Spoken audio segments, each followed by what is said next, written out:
നമസ്കാരം, ഭാരത് ലൈവിലേക്ക് സ്വാഗതം. ഇപ്പോൾ വയനാട് MP അതിപ്പോൾ പ്രിയങ്ക ഗാന്ധിയാണല്ലോ. അതിനു മുൻപ് രാഹുൽ ഗാന്ധി ആയിരുന്നപ്പോഴും ഒരു MP ആ മണ്ഡലം സന്ദർശിക്കുന്നത് വലിയ വാർത്തയാണ് ഇല്ലേ? സന്ദർശിക്കുന്നു എന്നാണ്, ഏതോ സെലിബ്രിറ്റി സന്ദർശിക്കുന്ന പോലെയാണ്. നമ്മുടെ തിരുവനന്തപുരത്ത് ശശി തരൂർ അവിടെ എല്ലാ പരിപാടികൾക്കും ശശി തരൂർ എത്താറുണ്ട്. അത് വെച്ച് നോക്കുമ്പോൾ ഈ വയനാട് ഭാഗ്യമില്ലാത്തൊരു സ്ഥലമാണ്. അത് കാരണം അവരുടെ MP അവർക്ക് കാണണമെങ്കിൽ ഏതോ സെലിബ്രിറ്റി മോഡൽ വന്നിറങ്ങുന്നു, കുറേ ആഘോഷ പരിപാടികൾ, അവരവരുടെ പാടിന് പോകുന്നു. പാവമല്ലേ വയനാടുകാർ? തീർച്ചയായിട്ടും. ഇപ്പോൾ ഇത് പറയാൻ കാരണം, ഇപ്പോൾ ഈ തെരഞ്ഞെടുപ്പ് പ്രചരണത്തിന് പ്രിയങ്ക ഗാന്ധി എത്തുന്നു. അത് ഇലക്ഷൻ കഴിഞ്ഞിട്ട്, ഉപതെരഞ്ഞെടുപ്പ് കഴിഞ്ഞിട്ട് ആദ്യമായാണ് പ്രിയങ്ക ഗാന്ധി വയനാട് എത്തുന്നത്. അതെന്തിനാ? തെരഞ്ഞെടുപ്പ് പ്രചരണത്തിന് എത്തുമ്പോൾ ലീഗ് നേതാക്കളാരും സ്വീകരിക്കാൻ എത്തിയില്ല എന്നൊരു റിപ്പോർട്ട് കണ്ടു. ഇപ്പോൾ കോൺഗ്രസ്സുകാരും അവരെ അറിയിച്ചില്ല എന്ന് പറയുന്നുണ്ടായിരുന്നു. പക്ഷേ ഇത് വാർത്തയായപ്പോൾ ലീഗ് ഇത് നിഷേധിച്ചിട്ടുണ്ട്. അവർക്കങ്ങനെ എതിർപ്പൊന്നും ഇല്ല എന്ന് പറഞ്ഞിട്ട്. അപ്പോൾ ശരിക്കും ഈ ലീഗും കോൺഗ്രസും തമ്മിൽ എന്തെങ്കിലും പ്രശ്നങ്ങളുണ്ടോ? UDF-ൽ നിന്ന് ലീഗ് പോകാനാണ്? കാരണം ഈ കഴിഞ്ഞ 2 തവണയായിട്ടും അധികാരമില്ലാത്തൊരു മുന്നണിയോടൊപ്പം നിൽക്കാൻ ലീഗിനെ പോലൊരു പാർട്ടി എന്തായാലും ആഗ്രഹിക്കില്ല എന്ന് തന്നെ മനസ്സിലാക്കാം. കാരണം അധികാരം അവർക്ക് വേണം. അതുകൊണ്ട് തന്നെ അവർ നിൽക്കാൻ താല്പര്യപ്പെടില്ലായിരിക്കാം എന്നൊരു ഊഹവുമുണ്ട്. പക്ഷെ ഇപ്പോൾ ഈ ഒരു സാഹചര്യങ്ങൾ വെച്ച് നോക്കുമ്പോൾ ലീഗിന് ഒരു മനംമാറ്റം ഉണ്ടോ? തീർച്ചയായിട്ടും. കാരണം കഴിഞ്ഞ 2 തവണയായിട്ട് അധികാരം പോയത് ലീഗിനെ സംബന്ധിച്ചിടത്തോളം വലിയ പ്രശ്നമായിട്ട് മാറിയിട്ടുണ്ട്. കഴിഞ്ഞ തവണ അധികാരം കിട്ടും എന്നായിരുന്നു ലീഗ് വിചാരിച്ചത്. പക്ഷേ ലീഗിലെ തന്നെ ഒരു വിഭാഗം CPM-ലാണ് വോട്ട് ചെയ്തെന്നുള്ളത് സത്യമാണ്. കാരണം കേരളത്തിലെ ന്യൂനപക്ഷ ഏകീകരണമാണ് LDF-നെ ഈ ഭരണത്തിലേക്ക് എത്തിച്ചത്. അത് ലീഗിന് വലിയൊരു തിരിച്ചടിയായി. അപ്പോൾ ഒടുവിൽ എന്താണ്, ഏതെങ്കിലും ഒരു സാഹചര്യം കിട്ടിയാൽ, ഇപ്പം ലീഗിനെ സംബന്ധിച്ചിടത്തോളം ഈ ഭരണമുണ്ടെങ്കിൽ മാത്രമാണ് അവരുടെ ചില തനതായ പ്രവർത്തനങ്ങളൊക്കെ നടന്നു പോവുള്ളൂ. ഫണ്ട് വേണം പിടിച്ചു നിൽക്കണമെങ്കിൽ. അത് ലീഗല്ല, ആരായാലും അത്തരത്തിൽ ഭരണമില്ലാതെ അവർക്ക് പിടിച്ചു നിൽക്കാൻ വലിയ പ്രയാസമാണ്. 5 വർഷം കൂടുമ്പം ഇങ്ങനെ മാറിക്കൊണ്ടിരുന്ന ആ ഒരു എന്താ പറയുക, ആ ഒരു ചക്രം ഉണ്ടല്ലോ, ആ ചക്രത്തിൽ ഇങ്ങനെ ഇരുന്ന് സുഖിക്കുകയാണ് LDF-ഉം UDF-ഉം ചെയ്തുകൊണ്ടിരിക്കുന്നത്. അപ്പം ഇപ്പം ലീഗിനെ സംബന്ധിച്ചിടത്തോളം അത് മാത്രമല്ല വിഷയം, കോൺഗ്രസുമായിട്ട് ഒരു സൗന്ദര്യ പ്രശ്നം കൂടെ ഉടലെടുത്തിട്ടുണ്ട് എന്നതാണ്. നമ്മൾ സൗന്ദര്യ പിണക്കം അങ്ങനെ പറയുമല്ലോ, അതും കൂടെ ഉടലെടുത്തിട്ടുണ്ട്. അത് കുറച്ച് രൂക്ഷമായി എന്നുള്ളതാണ് ഇപ്പോൾ മനസ്സിലാക്കേണ്ടത്. കാരണം മലപ്പുറത്തും വയനാട്ടിലും കോഴിക്കോടുമൊക്കെ ആയിട്ട് ലീഗിന് കുറച്ചധികം പ്രയാസങ്ങൾ ഈ കീഴ്ഘടകങ്ങളുമായി ബന്ധപ്പെട്ട് മുൻപേ തന്നെ തുടങ്ങിയിട്ടുണ്ട്. കോൺഗ്രസും മുസ്ലിം ലീഗിൻ്റെ ഘടകകക്ഷികളും തമ്മിലുള്ള ചില പ്രശ്നങ്ങൾ. ഇപ്പം വടകര MP ആയിട്ടുള്ള ഷാഫി പറമ്പിലിനെതിരെ അവിടുത്തെ മുസ്ലിം ലീഗിൽ പ്രാദേശികമായി ചില പ്രയാസങ്ങൾ വന്നിട്ടുണ്ട്. പറയുന്നത് ഷാഫി പറമ്പിൽ എത്തിയതോടുകൂടി പല യുവാക്കളെയും ലീഗിൽ നിന്ന് അടർത്തിയെടുത്ത് കോൺഗ്രസിലേക്ക് കൊണ്ടുപോകുന്നു. ഇതൊരു വലിയ പരാതിയായി നിൽക്കുന്നുണ്ട് അവിടെ. അതുപോലെ തന്നെ വയനാടുമായി ബന്ധപ്പെട്ട്, വയനാട്ടിൽ പണ്ട് മുതൽക്കേ, അതായത് രാഹുൽ ഗാന്ധിയുടെ തെരഞ്ഞെടുപ്പ് സമയത്ത് അവരുടെ കൊടി ഉപയോഗിച്ചപ്പോൾ അത് പാകിസ്ഥാൻ്റെ കൊടിയാണ് എന്ന് പറഞ്ഞുകൊണ്ട് വലിയ പ്രചാരണം നടന്നു. ആ പ്രചാരണം നടന്നപ്പോൾ ഒരു കൊടിയും വേണ്ട, ബലൂണുകൾ മാത്രം മതി, പല കളറുള്ള ബലൂണുകൾ ഉയർത്താമെന്ന നിലപാടിലേക്ക് പറയുന്ന ന്യായീകരണം അതാണ്. മുസ്ലിം ലീഗിന്റെ കൊടി ഇപ്പോഴത്തെ തെരഞ്ഞെടുപ്പ് പ്രചരണത്തിൽ അധികം കാണുന്നില്ല. അപ്പോൾ അതെന്തുകൊണ്ടാണ്, ലീഗ് പിന്നോട്ട് പോയതാണോ എന്നുള്ള ആരോപണങ്ങൾക്ക് മറുപടിയായി ലീഗ് പറയുന്നത് ഇതാണ്. കഴിഞ്ഞ തവണ ഇങ്ങനെ ഒരു ആരോപണം ഉണ്ടായി, അപ്പോൾ അതുകൊണ്ട് പാകിസ്ഥാൻ പതാകയായി തെറ്റിദ്ധരിക്കപ്പെട്ടത് കൊണ്ട് അത് മാറ്റി നിർത്തിയിരിക്കുന്നതാണ് എന്ന്. എന്നാലും അതിൻ്റെ ഉള്ളിൽ എന്തൊക്കെയോ ഒരു അതാണ്. അത് അങ്ങനെ ബലൂണുകൾ ഉയർത്തേണ്ട ഒരു അവസ്ഥയിലേക്ക് ലീഗ് പോയിട്ടുണ്ട് അവിടെ. അത് ലീഗ് അണികളിൽ വലിയ പ്രശ്നം ഉണ്ടാക്കിയിട്ടുണ്ട്. ഇവിടെ ഞങ്ങളുടെ കൊടി പോലും വെക്കാൻ പാടില്ലേ എന്നാണ് ചോദ്യം. കൊടി വെക്കുമ്പോൾ ഉത്തരേന്ത്യയിൽ അല്ലെങ്കിൽ വടക്കുകിഴക്ക് സംസ്ഥാനങ്ങളിലൊക്കെ നേരെ തിരിച്ചാണ് പ്രചാരണം ഉണ്ടാകുന്നത് എന്നുള്ളത് യാഥാർത്ഥ്യമാണ്. കാരണം ഒരേ തെറ്റിദ്ധരിക്കപ്പെട്ടേക്കാം. കാരണം പാകിസ്ഥാൻ്റെ കൊടിയും ലീഗിൻ്റെ കൊടിയും കണ്ടാൽ ഏകദേശം ഒരുപോലെ തന്നെയാണ് ഇരിക്കുന്നത്. അതുകൊണ്ട് ആരെയും കുറ്റം പറഞ്ഞിട്ട് കാര്യമില്ല. വ്യാജ പ്രചാരണമാണ് നടക്കുന്നെങ്കിൽ അതല്ല എന്ന് വരുത്തി തീർക്കാൻ കോൺഗ്രസിനും കഴിയില്ല. അവിടെയാണ് ഇതിൻ്റെ പ്രശ്നം നിൽക്കുന്നത്. അപ്പോൾ ഇപ്പോഴത്തെ ഒരു കാര്യത്തെ സംബന്ധിച്ചിടത്തോളം അന്ന് മുതൽ തുടങ്ങിയ പ്രശ്നം പല കാര്യങ്ങളിലും ഉണ്ട്. ഇപ്പോൾ MP ഓഫീസിൻ്റെ ഇടപെടൽ സംബന്ധിച്ചിടത്തോളം കുറച്ച് മുമ്പ് VD സതീശൻ ഒരു മലയോര യാത്ര നടത്തിയിട്ടുണ്ടായിരുന്നു. മലയോര പ്രദേശത്തെ കർഷകരുടെ ബുദ്ധിമുട്ടുകളൊക്കെ മനസ്സിലാക്കാൻ വേണ്ടി, കർഷകരുടെ പ്രശ്നങ്ങൾ മനസ്സിലാക്കാൻ ഒരു യാത്ര നടത്തി. ആ യാത്രയിൽ PV അൻവറിന് ക്ഷണം ഉണ്ടാവുകയും PV അൻവർ പോകും എന്നുള്ള നിലയിലൊക്കെ സംസാരങ്ങളും കാര്യങ്ങളൊക്കെ വന്നു. PV അൻവർ പോയി എന്നാണ് ഞാൻ മനസ്സിലാക്കുന്നത്. പക്ഷേ ആ ഒരു ജാഥയിൽ പല സ്ഥലത്തും എന്താണ്, മുസ്ലിം ലീഗിൻ്റെ അംഗങ്ങൾക്ക് വേണ്ടത്ര പരിഗണന കിട്ടിയില്ല. മുസ്ലിം ലീഗിൻ്റെ പ്രാദേശിക നേതൃത്വം വന്ന് അവിടെ പ്രസംഗിക്കാൻ നോക്കുന്ന സമയത്ത് അതിന് അനുവദിച്ചില്ല.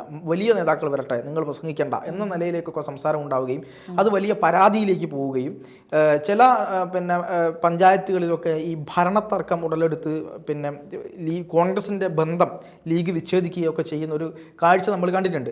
അപ്പോൾ PV അൻവറുമായി ബന്ധപ്പെട്ട് നിൽക്കുന്ന ഒരു വിഷയത്തിൽ കോൺഗ്രസിനോട് വളരെ ശക്തമായൊരു എതിർപ്പ് മുസ്ലിം ലീഗ് അണികൾക്കുണ്ട്. നോക്കൂ, മലപ്പുറത്ത് കോൺഗ്രസ് ലീഗുമായി ബന്ധപ്പെട്ട് അഭിമുഖീകരിക്കുന്ന പല പ്രശ്നങ്ങളുണ്ട്. അതിലൊന്നാണ് PV അൻവർ എന്ന് പറയുന്നത്. PV അൻവർ ഉയർത്തിവിട്ട വലിയ രാഷ്ട്രീയ കോളുകളൊക്കെ ഉണ്ട്. എന്താണ് PV അൻവർ പറഞ്ഞത്? പിണറായി വിജയന് പിണറായിസമാണ് ഇവിടെ നടന്നുകൊണ്ടിരിക്കുന്നത്. പിണറായിയും RSSും അടുത്ത കൂട്ടുകെട്ടിലാണുള്ളത്. പൂരം കലക്കാൻ വേണ്ടി അജിത് കുമാറും ഭരണകൂടവും RSSും ഒന്നിച്ചു എന്നുള്ള പ്രചാരണം നടന്നു. കരിപ്പൂരിലൂടെ സ്വർണം കടത്തുന്ന സമയത്ത് അത് പോലീസുകാർ ഡാൻസ് ഓഫ് സംഘത്തിൻ്റെ നേതൃത്വത്തിൽ തട്ടിയെടുത്ത് അത് വീതിച്ചെടുക്കുന്ന നിലപാടുണ്ടായി. ആ നിലയിലാണ് കാര്യങ്ങൾ പോകുന്നത്. അതിൽ P ശശിക്ക് വരെ പങ്കുണ്ട് എന്നാണ്. ഇതിനെല്ലാം ഒരു സമയത്ത് കുടപിടിച്ച ആൾ തന്നെയല്ലോ ഈ PV അൻവർ. അതെ, അതാണ് പറയുന്നത്. P ശശിക്ക് പോലും പങ്കുണ്ട് എന്ന് പറഞ്ഞു. അവിടെ എന്താ പറയുന്നത്? ഈ കള്ളക്കടത്തുകാരെ ഈ കള്ളക്കടത്ത് നടത്തുന്നതിനല്ല PV അൻവറിൻ്റെ പ്രശ്നം, അത് പിടിച്ച് ഡാൻസ് ഓഫ് കൊണ്ടുപോകുന്നതല്ല പ്രശ്നം. അവരെ ഒന്ന് വെറുതെ വിട്ടുകൂടെ? നിങ്ങൾക്ക് എല്ലാവരെയും നിങ്ങളിങ്ങനെ കള്ളക്കടത്തുകാരായിട്ട് കാണണം, അവർ ജീവിക്കാൻ വേണ്ടി ചെയ്യുന്നതല്ലേ എന്നൊക്കെയാണ് അൻവറിൻ്റെ ഒരു ഭാഷ്യം. രണ്ടാമത്തത്, PV അൻവറുമായി ബന്ധപ്പെട്ട് അദ്ദേഹം ഈ പറയുന്നത് പോലെ കക്കാടംപൊയിലൊക്കെ അദ്ദേഹത്തിൻ്റെ പാർക്കുണ്ട്. ആ പാർക്കിലൊക്കെ നടത്തിയ നിയമവിരുദ്ധമായ പ്രവർത്തനങ്ങൾ വലിയ നിലയിൽ പ്രശ്നമായിട്ടുണ്ട്. അത് ഈ സർക്കാരിൻ്റെ ഒത്താശയോടുകൂടി അതിനെ ഇങ്ങനെ മുന്നോട്ട് കൊണ്ടുപോവുകയായിരുന്നു. ഇപ്പോൾ ചില കാര്യങ്ങൾ നടക്കാതായപ്പോൾ സർക്കാരിനെതിരെ സംഘപരിവാറിൻ്റെ പേരിൽ എന്തെങ്കിലുമൊക്കെ എടുത്തിട്ട് വലിയ കുഴപ്പമുണ്ടാക്കാൻ വേണ്ടി PV അൻവർ ശ്രമിച്ചു. അപ്പം മലപ്പുറത്തെ സംബന്ധിച്ചിടത്തോളം മുസ്ലിം ലീഗിലെ ഒരു വിഭാഗം അണികൾ ഇപ്പോഴും ചിന്തിക്കുന്നത് സംഘപരിവാരത്തിനെതിരെയുള്ള പോരാട്ടം നയിക്കുന്നത് PV അൻവറാണ് എന്നും അവിടെയുള്ള മലയോര കർഷകർക്ക് വേണ്ടിയിട്ടാണ് PV അൻവർ നിൽക്കുന്നത് എന്നൊക്കെയാണ് ചില ആൾക്കാരുടെ ഇവരുടെ ഒരു വിശ്വാസം. അതുകൊണ്ട് തന്നെ മുസ്ലിം ലീഗിലെ ഒരു വിഭാഗം അവിടെ PV അൻവറിന് അനുകൂലമായിട്ട് ചിന്തിക്കുന്നു എന്നുള്ളത് പരമമായ യാഥാർത്ഥ്യമാണ്. അപ്പം അങ്ങനെയാണെങ്കിൽ മുസ്ലിം ലീഗിൻ്റെ ഒരു വിഭാഗം PV അൻവറിൻ്റെ കൂടെയും പോവും, മറ്റൊരു വിഭാഗം LDFിൻ്റെ കൂടെ പോകാൻ വല്ല സാധ്യതയും ഉണ്ടോ എന്നാണ്. കാരണം ഈ CPM എപ്പോഴും ഈ മതേതര നിലപാട് ഇപ്പം എന്തുകൊണ്ട് മുസ്ലിം ലീഗിനെ LDFിലേക്ക് ചേർക്കുന്നില്ല എന്നതിനൊരു കാരണമായി പറയുന്നത് അത് മതേതര നിലപാടാണ് CPMനുള്ളത്. അപ്പോൾ അതുകൊണ്ടൊരു മതം പറയുന്ന മതത്തിൻ്റെ പേരിലുള്ള ഒരു വിഭാഗത്തെ ഉൾക്കൊള്ളാൻ അവർക്ക് ബുദ്ധിമുട്ടായിരിക്കും. അപ്പോൾ PDP മതേതര നിലപാടുള്ള ഒരു സംഘടനയാണോ? PDP അംഗീകരിക്കുന്ന നിലപാടാണ് CPM ഫോളോ ചെയ്യുന്നത്. ഇപ്പോഴല്ല, വർഷങ്ങളായിട്ട് അവർ ആ ഒരു നിലപാട് തന്നെയാണ്. അപ്പോൾ PDPക്ക് ഇല്ലാത്ത എന്ത് മതമുഖമാണ് ലീഗിനുണ്ട്? അല്ല, ഇതിലൊരു കാര്യമുണ്ട്. മുസ്ലിം ലീഗിന് വേണ്ടത്ര തീവ്രത പോരാ എന്ന് പറഞ്ഞുണ്ടാക്കിയ പാർട്ടിയാണ് ഇന്ത്യൻ നാഷണൽ ലീഗ് അഥവാ INL. അതായത് മുസ്ലിം ലീഗ് മതപരമായ കാര്യങ്ങളിൽ തീവ്ര നിലപാടെടുക്കുന്നില്ല എന്ന് പറഞ്ഞുകൊണ്ട് ഒരു കൂട്ടം ആളുകൾ ചേർന്നുണ്ടാക്കിയ പാർട്ടിയാണ് INL. ആ INL ഇപ്പോൾ എവിടെയുള്ളത്? ഇടതുപക്ഷത്തുള്ളത്. അപ്പം INL വിശുദ്ധമായി. INL എന്ന് പറയുന്നത് ഒരു മഹാവിശുദ്ധതയുടെ പാർട്ടിയായി മാറി. തീവ്രതയുള്ളവരെ എടുക്കുള്ളൂ. അതാണ്. അതായത് എത്ര തീവ്രതയുണ്ടോ നിങ്ങൾക്ക്, ആ തീവ്രതയുള്ളവരെ ഇങ്ങോട്ട് എടുക്കും, എന്നിട്ട് അവരെ വിശുദ്ധരാക്കും.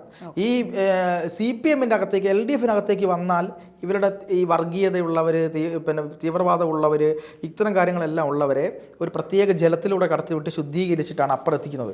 അവർക്ക് അതിനോട്ട് ഇതില്ല. ഇനി അവർ ഏതെങ്കിലും സമയത്ത് ആ ബാരിയർ കടന്നു പോയാൽ വീണ്ടും വേറൊരു വെള്ളം വന്ന് വീണ്ടും പഴയ രൂപത്തിലാവും. ഇതാണ് CPMൻ്റെ ഒരു കാഴ്ചപ്പാട്. അപ്പോൾ മുസ്ലിം ലീഗിന് UDF വിട്ട് LDFിലേക്ക് പോകണം എന്നൊരാഗ്രഹം തോന്നിയാൽ നിലപാടുകൾ കുറച്ചുകൂടെ, അതായത് മതപരമായ നിലപാടുകൾ കുറച്ചുകൂടെ തീവ്രമാക്കിയാൽ മതി. അതെ, തീർച്ചയായിട്ടും കുറച്ചും കൂടെ തീവ്രമാക്കുകയും മുസ്ലിം ലീഗിന് യാതൊരു പ്രശ്നവും ഇല്ല എന്നുള്ള, അല്ലെങ്കിൽ തന്നെ മുസ്ലിം ലീഗിനെ ഇങ്ങനെ വിളിച്ചുകൊണ്ടിരിക്കുകയാണ്. അപ്പുറത്ത് ഭർത്താവുമായിട്ട് തെറ്റിപ്പിണങ്ങി നിൽക്കുന്ന ആളെ മെല്ലെ ചാക്കിട്ട് വിളിക്കുന്നത് പോലെ ആ ഒരു സ്വഭാവം ഇപ്പോൾ LDF കാണിച്ചുകൊണ്ടേ ഇരിക്കുന്നുണ്ട്. തീർച്ചയായിട്ടും ഈ തെരഞ്ഞെടുപ്പോടുകൂടി അതിലൊരു വലിയ തീരുമാനം ഉണ്ടാവും. കാരണം VD സതീശൻ PV അൻവറിനെ UDFിലേക്ക് എടുക്കേണ്ടതില്ല എന്ന ശക്തമായ ഒരു തീരുമാനമെടുത്തിരുന്നു. ഒരു അടിയുറച്ച തീരുമാനമെടുത്തു. എന്നിട്ട് പ്രതിപക്ഷ നേതാവ് പറഞ്ഞു, ഇവിടെ ഈ ഇലക്ഷനിൽ എന്തെങ്കിലും ബുദ്ധിമുട്ട് വരികയാണെങ്കിൽ അതിൻ്റെ ഉത്തരവാദിത്വം എനിക്കാണ് എന്നും കൂടെ സതീശൻ പറയേണ്ടത്. അപ്പോൾ സതീശനെതിരെ ലീഗിൽ വലിയ തോതിലുള്ള പ്രതിഷേധം ആളുന്നുണ്ട്. കാരണം PV അൻവർ കാട്ടുകളാണെങ്കിലും എന്ത് തന്നെയാണെങ്കിലും PV അൻവറിനെ എടുത്ത് തലയിൽ വെക്കണമെന്നാണ് ലീഗിലൊരു വിഭാഗം പറയുന്നത്. PV അൻവർ ആവശ്യപ്പെട്ടൊരു കാര്യം ആലോചിച്ച് നോക്കുന്നത്, ചേച്ചി ഒന്ന് ആലോചിച്ച് നോക്കി. അതായത് എന്നെ ആഭ്യന്തരമന്ത്രിയാക്കണം, അതുപോലെ തന്നെ വനം വകുപ്പ് എനിക്ക് തരണം എന്നാണ് പറഞ്ഞത്. വനം വകുപ്പ് എന്തിനാണ് ഇദ്ദേഹത്തിന് ചോദിച്ചാൽ ഈ ഒരു വിഷയത്തിൽ VD സതീശന്റെ ഒപ്പമാണ് ഞാൻ. അദ്ദേഹം എടുത്ത ആ ശക്തമായ ആ തീരുമാനത്തിനോട് ഞാൻ പൂർണ്ണമായും തീർച്ചയായിട്ടും. അതായത് അതുപോലെ UDF എടുത്ത ഒരു സ്ഥാനാർത്ഥിയെ, UDF നിർത്തിയ ഒരു സ്ഥാനാർത്ഥിയെ അംഗീകരിക്കേണ്ട ബാധ്യത ഇതിൽ ചേരണമെന്നുണ്ട് എങ്കിൽ അയാളത് അംഗീകരിക്കേണ്ടതല്ലേ? പകരം ആ സ്ഥാനാർത്ഥി അംഗീകരിക്കാത്ത ഒരു നിലപാടെടുക്കുമ്പോൾ PV അൻവറിനെ അംഗീകരിക്കേണ്ട ആവശ്യമില്ല യഥാർത്ഥത്തിൽ. അതാണ് യാഥാർത്ഥ്യം. പക്ഷേ ഈ PV അൻവർ ഈ എത്രമാത്രം കൊള്ള നടത്തിയിട്ടുണ്ട് കാടുകളിൽ, ആർക്കൊക്കെ എന്തൊക്കെ സഹായം ചെയ്തു കൊടുത്തിട്ടുണ്ട്. ഈ കെ സുധാകരനും PV അൻവറും തമ്മിലുള്ള ബന്ധം എന്ന് പറയുന്നത് പണ്ട് വനംവകുപ്പ് മന്ത്രിയായിരുന്ന സമയത്ത് തുടങ്ങിയ ബന്ധമാണ്. ഇതിൻ്റെ പിറകിലൊക്കെ ഒരുപാട് കാര്യങ്ങളുണ്ട്. അതൊന്നും മനസ്സിലാക്കാതെ ഈ ജാതി, മതം, RSS ഈ 3 കാര്യങ്ങൾ പറഞ്ഞുകൊണ്ട് എന്താണ് ഇവിടെ PV അൻവറിന് വേണ്ടി ഇങ്ങനെ വാദിക്കുകയാണ്. അപ്പം VD സതീശൻ എടുത്ത നിലപാട് കൃത്യമാണ്. VD സതീശൻ പറഞ്ഞത് കോൺഗ്രസിനകത്ത് നിന്നുകൊണ്ട് കോൺഗ്രസിനെ വെല്ലുവിളിക്കുന്ന ആരെയും കോൺഗ്രസിനകത്ത് നിൽപ്പിക്കാറില്ല. അത് അങ്ങനെ നിൽക്കുന്ന സമയത്ത് തന്നെ ഒരാൾ മുന്നണിയിലേക്ക് പോലും വന്നില്ല. അപ്പോൾ തന്നെ എന്താണ് കോൺഗ്രസ് നിർത്തിയ സ്ഥാനാർത്ഥിക്കെതിരെ വലിയ പ്രശ്നം പറയുന്നു. ഇന്ന സ്ഥാനാർത്ഥിയെ നിർത്താം, അത് ഞാൻ തീരുമാനിക്കുമെന്ന് പറയുന്നു. കോൺഗ്രസിനുള്ളിൽ VD സതീശനെതിരെ 500 കോടി എങ്ങാൻ കണ്ടെയ്നറിൽ കൊണ്ടുവന്നു എന്ന ആരോപണം ഉന്നയിച്ച ആളാണ് ഈ പറയുന്ന PV അൻവർ. ഈ PV ചോദിച്ചൊരു VD സതീശൻ ചോദിച്ചൊരു കാര്യമുണ്ട്. സംസാരിക്കുന്നത് ഫോൺ ചോർത്തൽ, അതായത് നമ്മളിപ്പോൾ സംസാരിച്ചുകൊണ്ടിരിക്കുമ്പോൾ ആ ഫോൺ റെക്കോർഡ് ചെയ്ത് ചോർത്തുന്ന ആളെ എങ്ങനെയാണ് വിശ്വസിക്കുക എന്നൊരു ചോദ്യമുണ്ട്. അത് കൃത്യമായ നിലപാട് VD സതീശൻ എടുത്തപ്പോൾ അതിനെതിരെ മുസ്ലിം ലീഗിൽ വലിയ പ്രശ്നം ഉണ്ടായിട്ടുണ്ട്. അതുകൊണ്ട് തന്നെ മുസ്ലിം ലീഗ് അടുത്ത ഇലക്ഷനിലേക്ക് എത്തുന്ന സമയത്ത് CPMൻ്റെ കൂടെ പോകാനുള്ള സാധ്യത വളരെയധികം കൂടുതലാണ്. അടുത്ത ഇലക്ഷനിൽ കോൺഗ്രസ് ജയിക്കില്ല എന്നൊരു തോന്നലുണ്ടായാൽ അതിന് മുമ്പേ തന്നെ ഒരുപക്ഷെ ലീഗ് പോയേക്കാം. ഇല്ലെങ്കിൽ ആ ഇലക്ഷൻ കഴിയുന്നതോടുകൂടി ഒരു 2-3 മാസത്തിനുള്ളിൽ ലീഗ് LDFനകത്തേക്ക് എത്തും എന്നുള്ള കാര്യത്തിൽ യാതൊരു സംശയവുമില്ല. ആ സമയത്ത് ഇതുവരെ ലീഗിനെ ചീത്ത വിളിച്ചുകൊണ്ടിരുന്ന CPMകാരെല്ലാം കൂടെ ലീഗിനെ നിലപാട് മാറ്റി. അതുകൊണ്ട് ലീഗിനെ ഞങ്ങൾ സ്വീകരിക്കുന്നു, ഇതാണ് ആ അടയാളം എന്ന് പറഞ്ഞുകൊണ്ട് പിന്നെയും അതിൻ്റെ കൂടെ നിൽക്കുമെന്നുള്ളതാണ്. അപ്പോൾ അതുകൊണ്ട് വലിയ രാഷ്ട്രീയ കാലുമാറ്റ കൂറുമാറ്റ നാടകങ്ങൾ ഇനി നമ്മൾ കാണാനിരിക്കുന്നതേ ഉള്ളൂ. അത് 2 വർഷത്തിനുള്ളിൽ തന്നെ നമുക്ക് ഈ കാര്യങ്ങളെല്ലാം ഒരു ക്ലാരിറ്റി വരുമെന്ന് മനസ്സിലാക്കാം. തീർച്ചയായിട്ടും.